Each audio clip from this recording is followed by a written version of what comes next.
All right, guys, welcome to Arizona Deer Draw Unit Breakdown 2023. I'm going to go over Unit 7 and 9 because they lump those together in the Deer Draw. 7 and 9 are those units that basically are north of I-40 and up against the Grand Canyon. So Unit 9 is very, very famous for their elk, and especially early archery elk. And I went over that this year in my Unit 9 breakdown of the elk kind of situation in Unit 9, why it's so famous, why they have giant deer, why they have giant elk, and why it takes 25 years to draw an archery tag in those units. Unit 7 is basically the southern, it touches the southern boundary of Unit 9. They're kind of lumped in together, and a lot of tags are given for those two units. 1,100 tags for Unit 7 and 9. It's a huge piece of real estate up there, but there's also 1,100 tags. There's a lot of people running around with guns and campers and quads. So let's talk about trophy quality. This may surprise you. Unit 9 has some giant deer. Unit 9 does not get a lot of credit for the deer that it has, just because there's not a whole lot of them killed. But I will tell you that there are giant 200-inch deer in Unit 9. There's a few in Unit 7 as well, but Unit 9 has some giant bucks. The reason being is because it's kind of isolated and up against some of that Grand Canyon stuff. So you can have these bucks that live really, really old and kind of drop into the Grand Canyon area, just like the elk do. So you can get these bucks that come out of the Grand Canyon National Park and come up on the plateau and feed and live. And they're just giant, giant monsters, dinosaurs.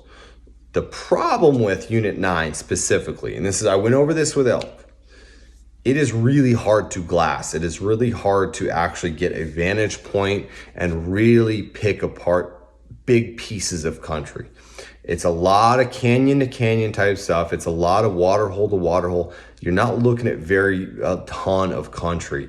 And so that really comes into play when you don't have an elk bugling. When you're looking for a one mule deer buck or a couple bucks that are living dead silent in some nasty thick country, and you got to find out where the heck they're living. It's really hard to do that when you can't see them, and when they're living in a country that's like juniper flats, where they're just hiding junipers, no elevation to kind of pick them apart. So that is also a reason why there's not a lot of them killed, and also a reason why it's not a huge place to go look for trophy deer, because deer are killed with your eyes, and if you can't see them, you can't find them, you can't pattern them, then it's really hard to kill them. But they are there, and people do it, and there are giant 200-inch deer that are living in Unit 9.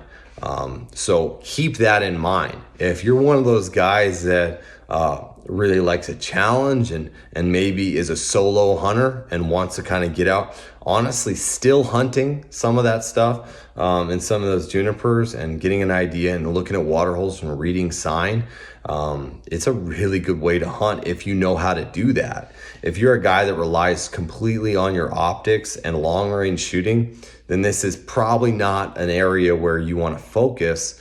You would probably want to hunt more in Unit 7. So 7 West and 7 East, which is a lot more open. You can glass and hunt giant pieces of land and really cover a ton of country with your eyes. I've seen some really good bucks in 7 West just hunting elk, and 7 East as well. 7 East is a little bit more arid, not as much water, so animal populations in general are not quite the same as they are in Unit 9 or 7 West. There's a lot more water over there. So 7 West will get a fair amount of deer pressure just because of that. So because you can see, because you can scout, because you can drive around quite a bit and do a lot of looking from your truck, you will have a lot more hunting pressure in some of those areas.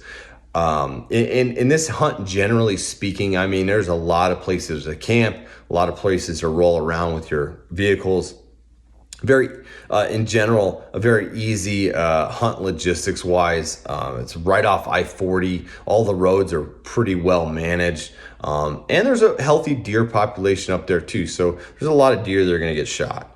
The biggest deer are in up in the northern border in Unit 9. From my experience, what I've seen, from reports that I've been given, from buddies that have hunted it, from guides that I talk to, that is kind of where if you are looking for a giant deer, that's where you want to spend your time. If you want to look for a deer that you can actually see and hunt and be successful, then maybe drop into some of that lower country, lower Unit 9 stuff where it becomes more juniper with elevation. You have some of those big mountain ranges that come up in Unit 7 that you can either glass from roads to glass up into those ranges and chase them that way, or glass down into the flats from some of that elevation. So I hope that gave you an idea. Trophy quality is basically 150 plus. You're looking for anything 150 to 180 is an awesome deer, really, in Arizona general tag in some of these units. But their trophy potential is definitely high in Unit 9. Big stuff could be 200 plus, non-typical type stuff. Very similar to the age class of elk that roll in there in the archery season. So that being said, expect a lot of hunting pressure, really. I mean, due to the logistics, due to its proximity to Flagstaff, and it's really not that far from Phoenix. Very easy to get to, very easy to camp.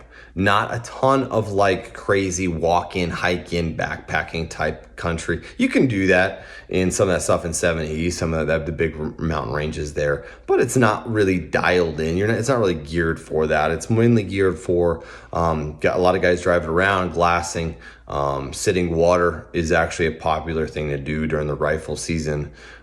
And like I had mentioned in a previous video, these older deer, these older bucks, as soon as pressure hits, their first instinct is to A, go nocturnal, and then B, don't even drink at all. So they can survive a full week of your hunting season without drinking water, if it will save their life. So they will do that. So sometimes sitting water is awesome and very effective, especially if there's been a crazy dry fall, but we just can't predict that right now. So if it is a crazy dry fall and a lot of water holes have dried up, then that might be the ticket, or just glassing, trying to find glassing where these bucks are hitting the water and then finding where they're bedding. Anyway, Unit 7, Unit 9 guys, I would rank it up there as a really cool place to go hunt, really great place to maybe have a first hunt. If you've never hunted mule deer in Arizona before, you don't have a lot of bonus points, I would definitely rank it up there. I mean, it's a good experience. You'll see a lot of people, but it's a pretty friendly hunt, friendly environment. There's a lot of options. There's a lot of country that you have access to. There's not a lot of private land that you're going to be dealing with. So just an overall fun hunt, great landscape, beautiful country. So I hope that helped to understand Unit 7, Unit 9, and what that's all about up there. Good luck if you're going to draw that. Definitely do some time scouting in there before you go up and hunt. And hit me up if you have any questions in the comments. Hit me up if you have any questions about any kind of guiding stuff, outfitting stuff, drop camp, scouting packages, all that kind of good stuff. We are always out. We are always looking, and we love helping people out, especially if it's one of your first hunt, or you've got a kid that drew a tag or whatever like that. Just hit us up. Glad to help. And anyway, good luck, guys. Coming at you with another video breaking down Arizona Deer Draw 2023. Talk to you later.